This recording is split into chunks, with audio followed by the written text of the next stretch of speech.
Olá, tudo bem? Tudo certo? Tudo ok por aí? Qual a verdadeira origem da Trindade dos deuses? Sobre a Trindade, outras das muitas cópias do cristianismo. As trindades existem há muito antes do cristianismo. Vamos ver alguns exemplos de trindades pagãs.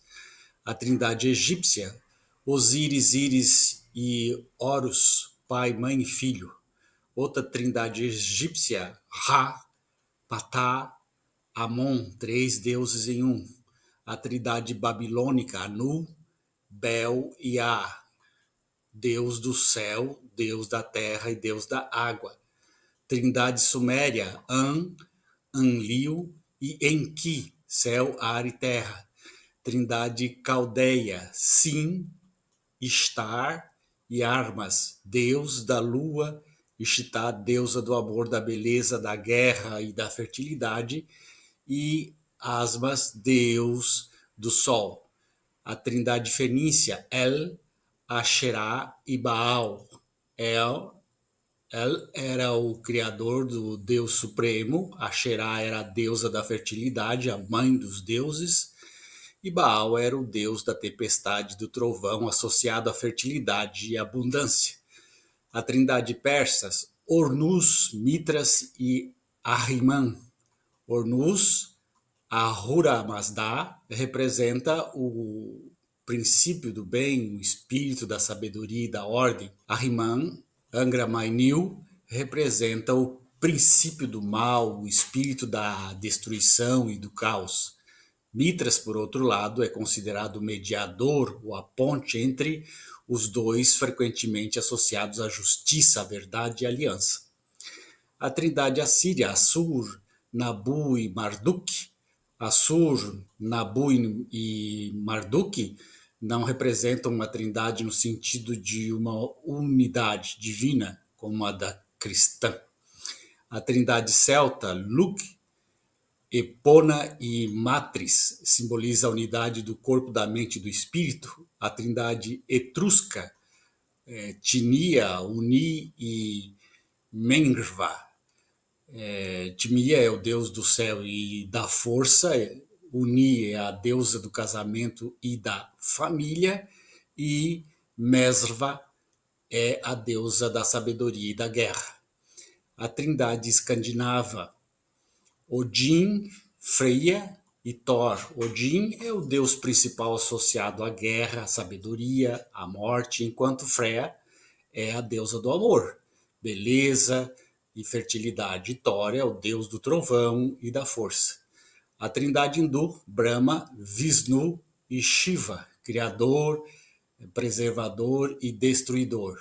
A trindade grega, Zeus, Hera e Hades, deus do céu, deus do casamento e deus do submundo.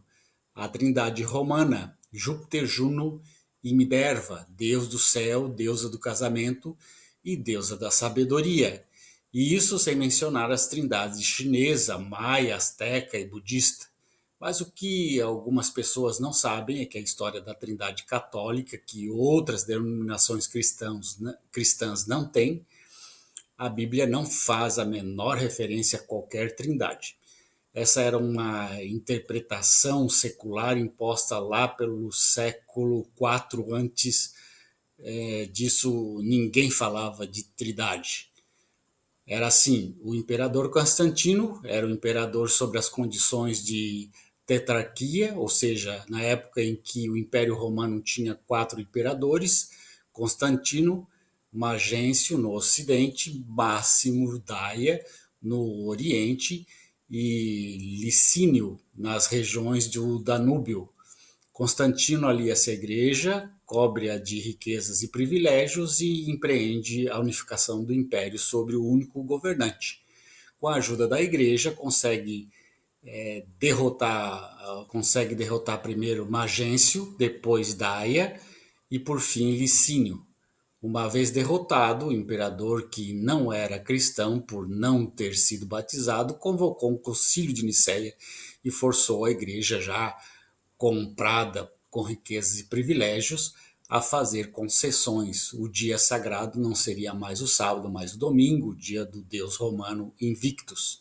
o cristianismo primitivo, que carecia de templos, de acordo com as situações dos evangelhos, com as instruções dos evangelhos, começou a construir templos suntuosos, financiados por Constantino. Começaram a encher-os de ícones, por decisão de Constantino, algo estranho ao cristianismo. Instruíram os sacramentos, uma figura retirada do exército romano. O Papa passou a ser chamado da mesma forma que o imperador, Sumo Pontífice. Constantino convocou o Concílio de Nicéia em 325, não foi nenhum Papa que convocou, foi o próprio Constantino. O concílio foi financiado por Constantino, não pela Igreja, e impôs o dogma da Trindade como substituto do politeísmo romano. O dogma foi imposto à força, sem qualquer base teológica, a justificativa veio depois do concílio. Declararam Ário um herege, que não acreditava na Trindade. O arianismo foi uma das primeiras heresias a ser estigmatizadas. Já em seu leito de morte, Constantino foi batizado por Eusébio de Nicomédia, um monge ironicamente ariano.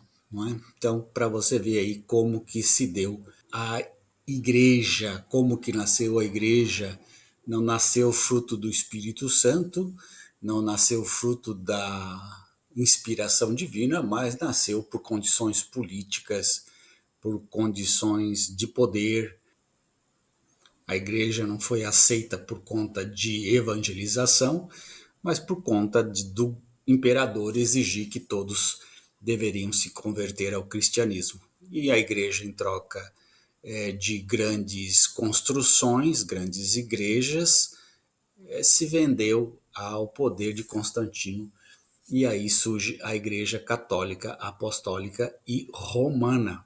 Você entende? Ele é de Roma, nasceu em Roma, pelos romanos. E por conta disso, a igreja ela é criada por todas essas questões. Um grande abraço, tchau.